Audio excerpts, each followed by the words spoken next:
Welcome to AquaDragonlight.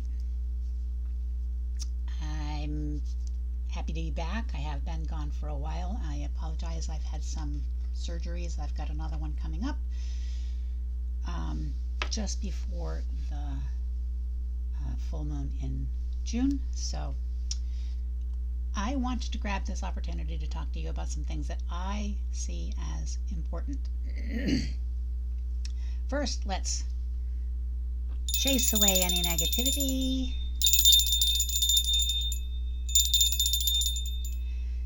Take a deep breath.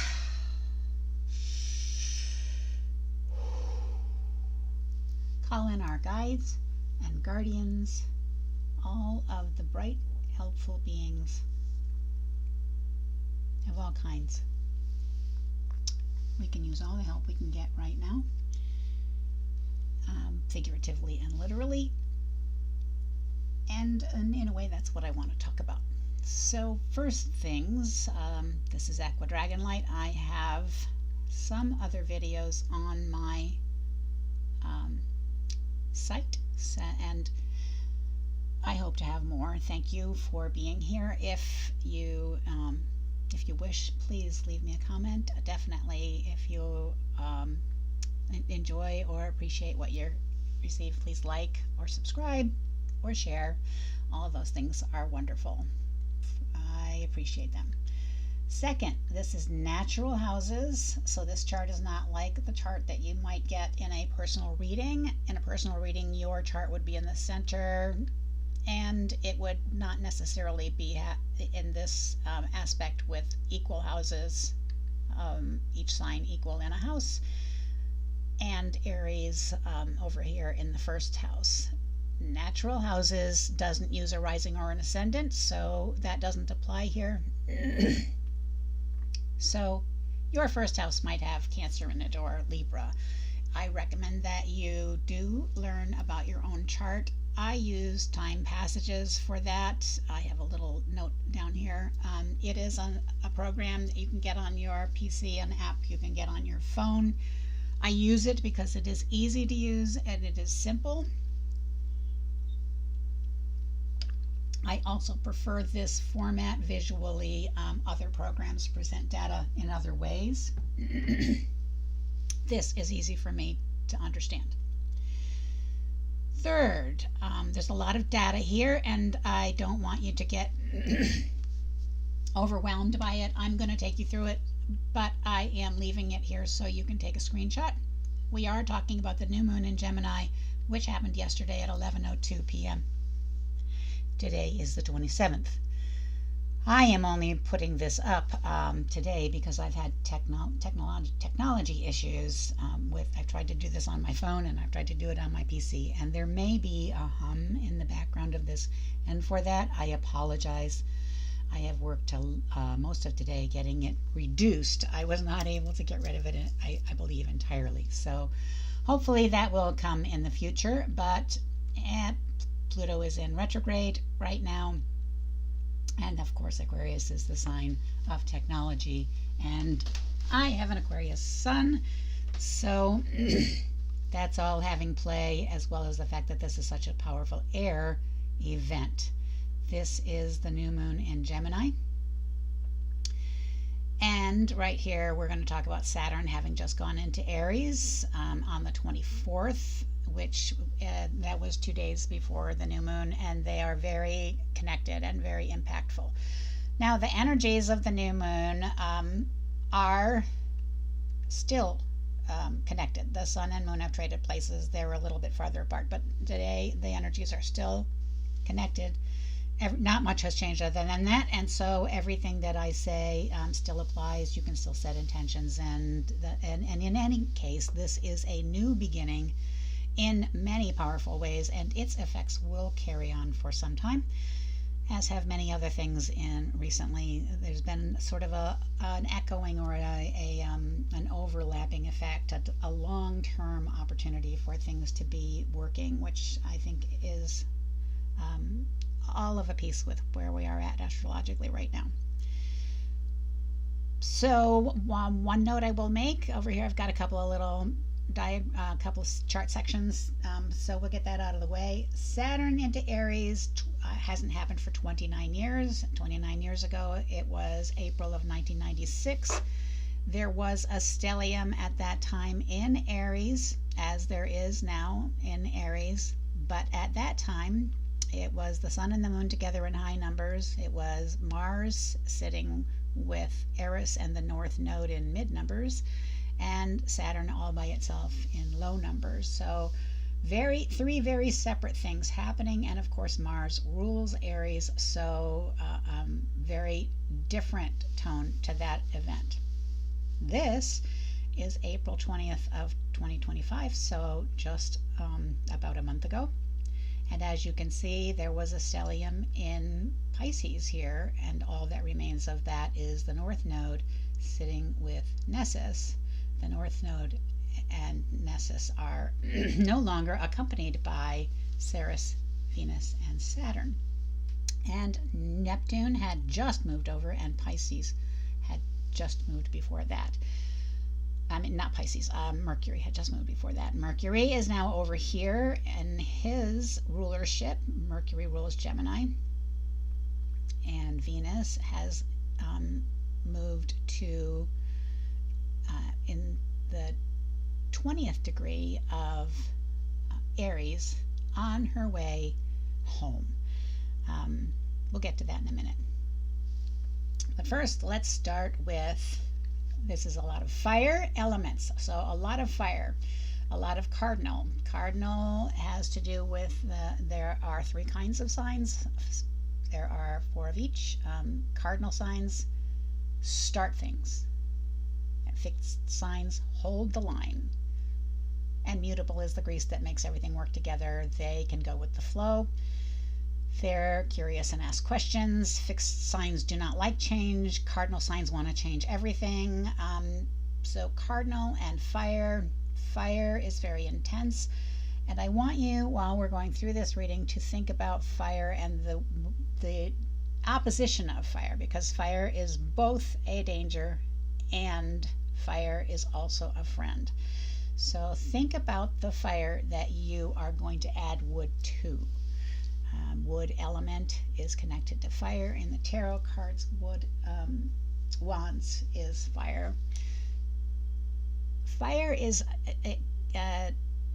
an important thing to consider in this chart today. And while we're going along, I really want you to put your mind on which fire you want to feed. It's sort of like the wolf lives that you feed, the wolf that's inside all of us, the white wolf and the black wolf. It's a Native American story. Which wolf lives? It's the one that you feed. Which fire lives is the one that you feed. Fire can be friend or foe. So are you going to feed the cooking fire? Are you going to feed the hearth fire? Are you going to keep yourself warm and keep people fed? Are you going to feed conflagration? Are you going to feed wildfires? Just bear that in mind. So down here in Gemini, ruled by Mercury, he's at 2 degrees at the actual time of the new moon. A new moon means the moon is blocking the sun, so things that can be seen in sunlight cannot be seen in a new moon. Instead, what can be seen are things that sunlight is too harsh for. In this particular case, this little block here of confining these 6-6-2-1 conjunctions includes Sedna. That's what this is. This is Sedna. In mythology, Sedna has to do with things rising from the depths. So at the bottom of the ocean are things that are unseen. The sunlight can never reach them. But Sedna's energy brings them forth at this time, at this new moon, to this moment of communication. Gemini is curiosity, Gemini is interest, Gemini is communication, a lot of talking. Mercury is, of course, a lot of talking. If you have for yourself or you have friends that have heavy Mercury influences or a large Gemini chart orientation, then you know they're chatty, they're talkative, you know what's on their mind all the time. Well, in a new moon situation, that means they're talking about what they are discovering, what is coming up, what is boiling to the surface. Interesting on that fire reference, as that it's boiling to the surface. But what I want you to think about is trauma is commonly pushed down, and we don't tend to think about things that are uncomfortable. Also, in maturity, we realize at different times in our life that we can perceive something from a new perspective. I had that happen once on a plane. I thought of something, a sequence of events that had happened 30 years before, and all of a sudden, from the age that I was at that time, I could see why other people had done what they had done. I could see what caused the sequence of events, what caused my choices, and what changed after that, and an overall view of things that I had never been able to see before. And that thought came out of the blue, and that is the kind of thing that is Uranus oriented. Now remember, this is a 1, it should be right over here snugged up to this line. And this 27 of an outer planet who is getting ready to shift is covering across the line and intersecting this. So we have the wild card energy, the random energy of Uranus, who is of course the ruler over here where Pluto is. Actually a co-ruler. Saturn rules both of these as well. Uranus, this is Uranus's home port though. And Uranus therefore has the ability to add into any communication, and that randomity, that unexpected element, it kicks into play here very strongly. What is rising from the depth? What is surprising you? What is coming up from within yourself or around you from within others?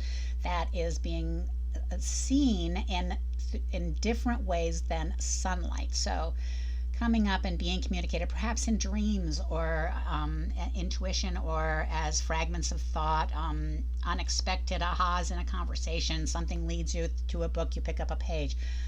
That kind of thing is what this new moon communication is leading to. This quadrant of the chart has to do with instinctive levels of self. So this is the self, instinctive self. This is self-worth. This is communication stemming from that growth away from I to what do I value, to how do I communicate that.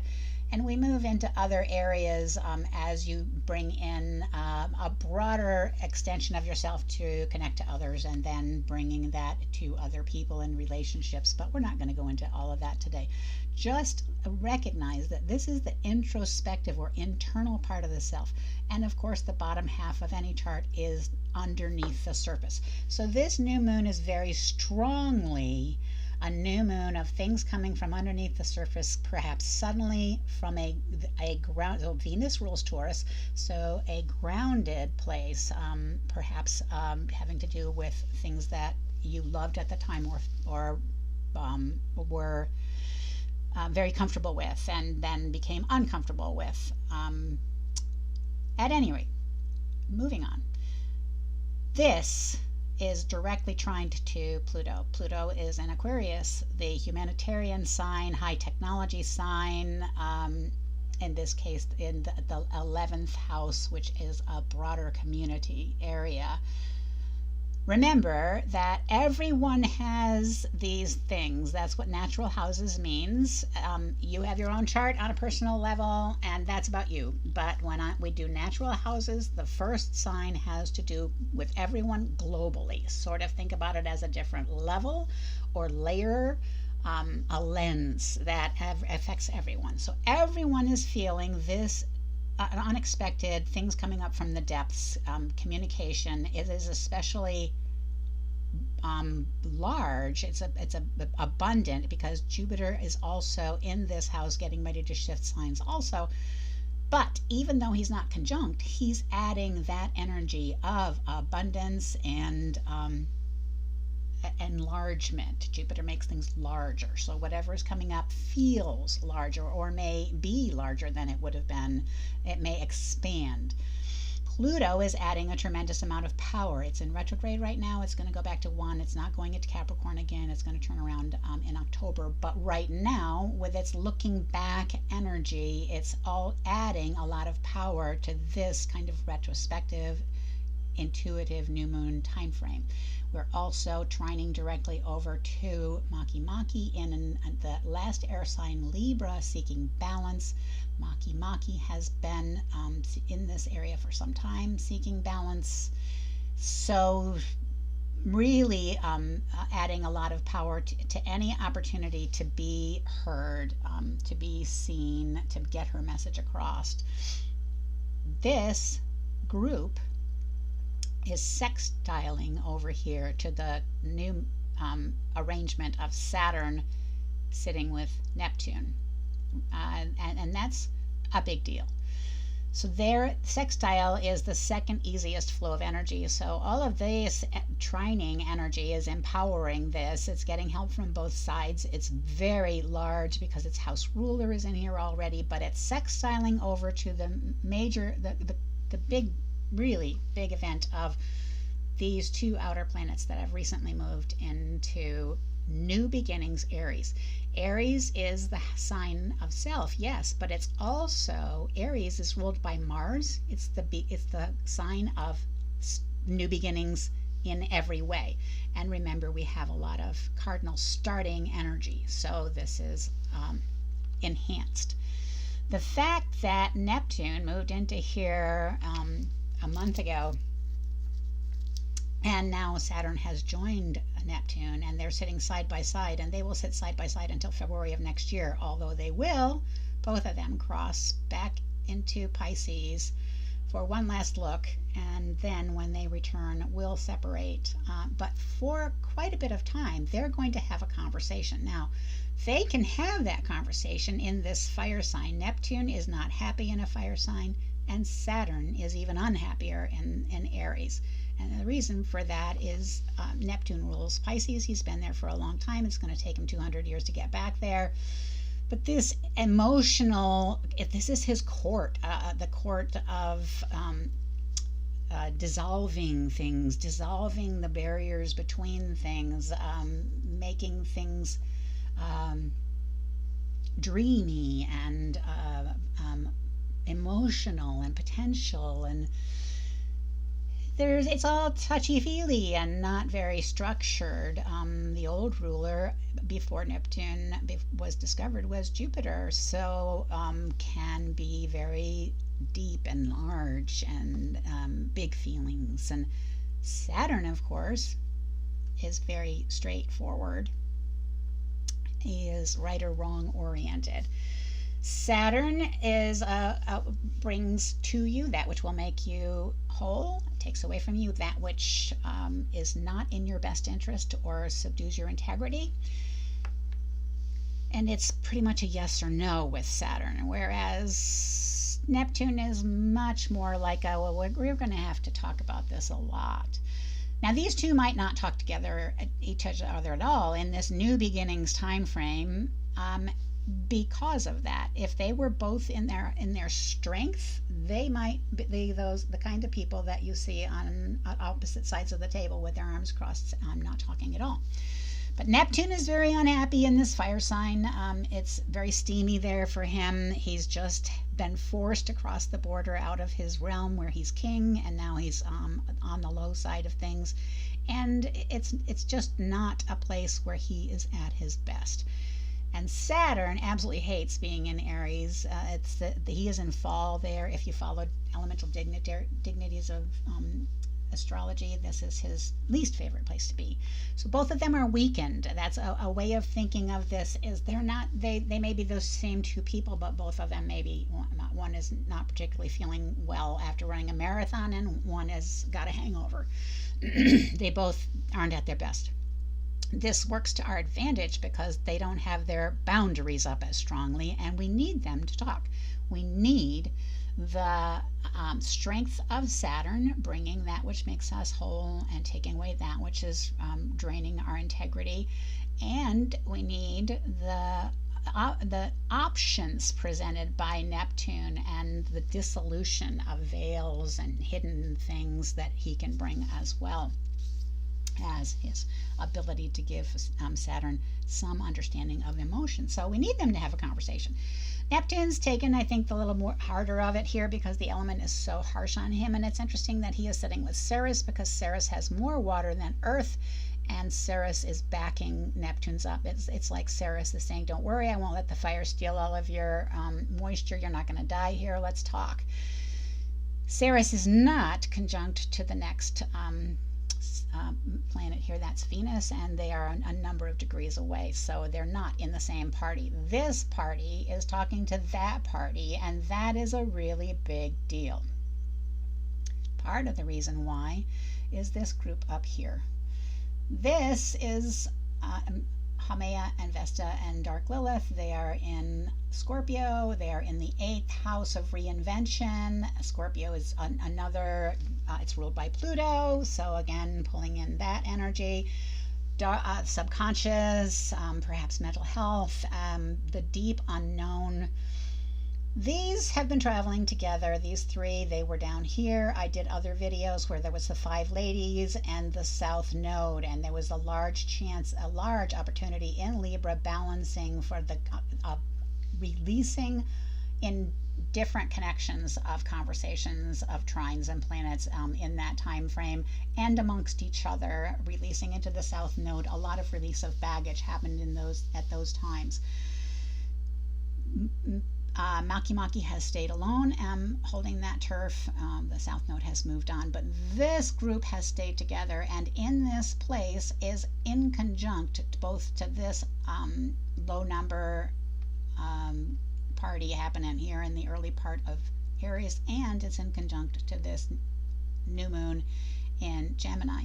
There is, however, something called a yod, or a hand of God, which allows a communication when an inconjunct happens, and means that a conversation which would be impossible becomes possible through the hand of God, as that's why it's named, if the two parts can talk together.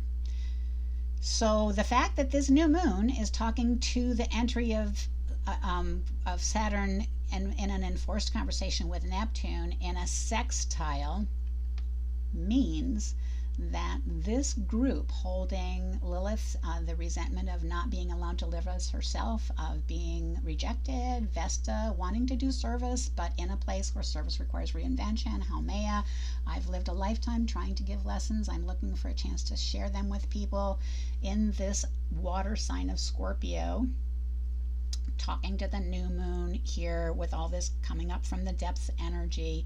Can't happen unless these Neptune Saturn conversation happens, and when that does, it means that because they can talk, whatever they come up to, where they reach an agreement, where they do converse, is an area that this grouping can interact with.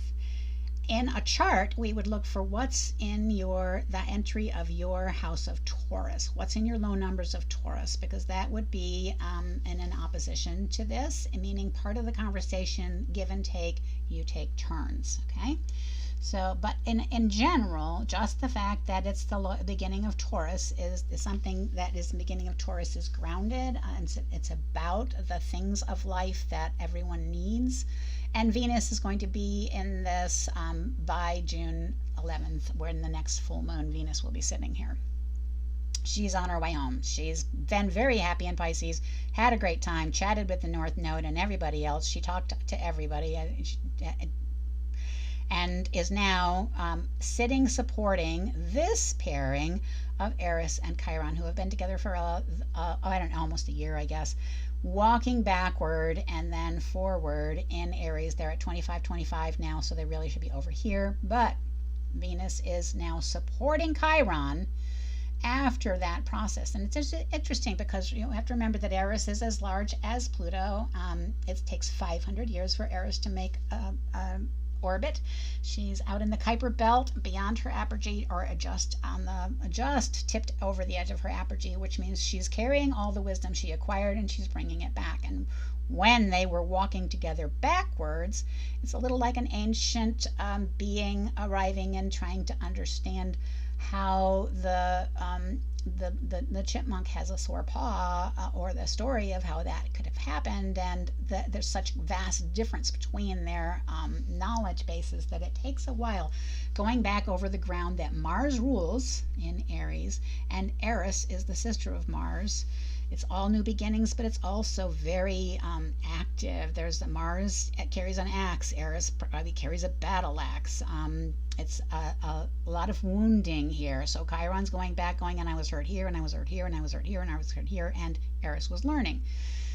Eris, when they turned around, then in new beginnings energy, could start giving some of her wisdom to Chiron, looking at this differently with a new beginning, and that has been happening. But now Venus is coming along and giving Chiron an addition of love, and the promise of love, because Chiron is going to move into Taurus.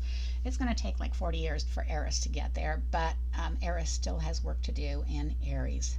But I think that's interesting that at this point in time, when this is happening in new beginnings, a new moon of communication of things that are coming up that might be old wounds or might be hidden trauma, Venus is sitting with Chiron in new beginnings, as if to say, I got you. I know you already looked at all the stuff you knew about, but now this new stuff is here too, but I got you. And Ceres, of course, is supporting this group. There's a lot of nurturing and support here, which I really like. Now, they are trying directly to Eris's brother, and Eris is the ruler, and he's sitting in Leo. Leo is ego, and that is bringing in a strong about self energy. And the thing to remember here is to go back to the fire. Leo is ruled by the sun, and the sun is the fire energy present in this new moon.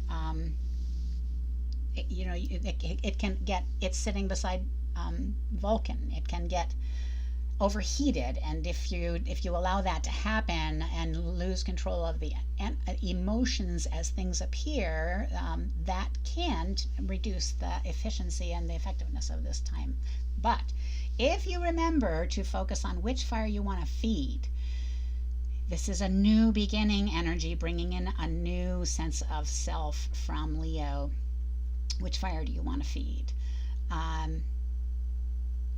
Because you can choose to look beyond in this moment in time because of the combination of things that are happening. With this low end number conversation, both of them weakened, they actually are able to talk together. They are sextiling over to Pluto in Aquarius, getting that air energy. They're getting air energy from two directions, so it could be seen as a furnace, where they're getting a lot of air. But if it was a fire outside, a campfire, that is just air. It can be just air. The ability to breathe. It's, if you think of it as a heating frozen room, a fire, then let me get rid of that. I don't know, what did I do here? Back. Then if the room is frozen and you're breathing plumes of your own breath, your own steam out, and you get a fire going and you get enough power, it becomes easier to breathe. The air is more your friend. So power from here is coming into this, it's coming into that, from there, it's coming from here to there, and this is helping that. That brings us over here to this vertex point. And vertex point is not something that is generally used except in private charts. Some astrologers may be able to tell you when a romance might enter your life from your vertex point, and conjunctions and conversations to your vertex point. It interests me that the vertex point sits with Mars, and Mars is trining to Venus. So that is an earthly level marriage, okay? So they are partners in the astrological chart, an earthly level marriage. And it is sextiling abundance, and Jupiter is sextiling abundance. So that's a very interesting thing to see with the vertex point, especially in the 5th house of creativity, children, manifestation. But more than that, the vertex is square to Juno up here in retrograde in Scorpio in the 8th house of passion and deep feelings and sexuality. And she is the divine feminine and normally not very involved with things of the flesh, but she is having a trine to the North Node in emotional Pisces over here. And that's interesting because it gives her a chance to have an upgrade in what it is she's looking for. She's in retrograde, she's looking back. And she's in this square to the vertex point. Now, a square is a conversation. It's not a trine, it's not a sextile, but it is nonetheless, it is a conversation. Think of it as two people talking at the same time. You can't really, it's hard to understand each other when you're both talking at the same time. But it is a conversation you're both willing to be there present. And she is in that conversation with Mars, and Mars just isn't her kind of guy. But she's talking to Mars, and Mars is sitting next to the vertex point. But she is even more talking to Jupiter. Now, Jupiter's on the other side of this line, and when Jupiter moves over to low numbers of Cancer by the full moon, he will be not in conversation with her any longer because she's a high number and he's a low number. They'll both be in water signs, but they won't be in this conversation in the same way. Now, I understand that that's stretching it a little, but you have to remember how big these orbs are for these outer planets. Jupiter is massive, and Juno herself has quite a lot of latitude with what she can do. So this conversation is the divine masculine. That's what Jupiter is. He is the divine masculine. And Juno is his divine wife in mythology. And they're very close to a conversation here. She's talking to the other male in the chart. He's talking to the other female in the chart. And there's a question of an upgrade here in what she wants to evolve into. And that is trining back over to Venus-ruled Uranus, who says, yeah, something unusual could happen. I'm getting a lot of energy from Pluto, and I'm getting a lot of energy from being over here beside things coming up suddenly. And that's very exciting. And primarily it's exciting because a relationship at this time of some kind for people would be good. Maki has been seeking a partnership for some time.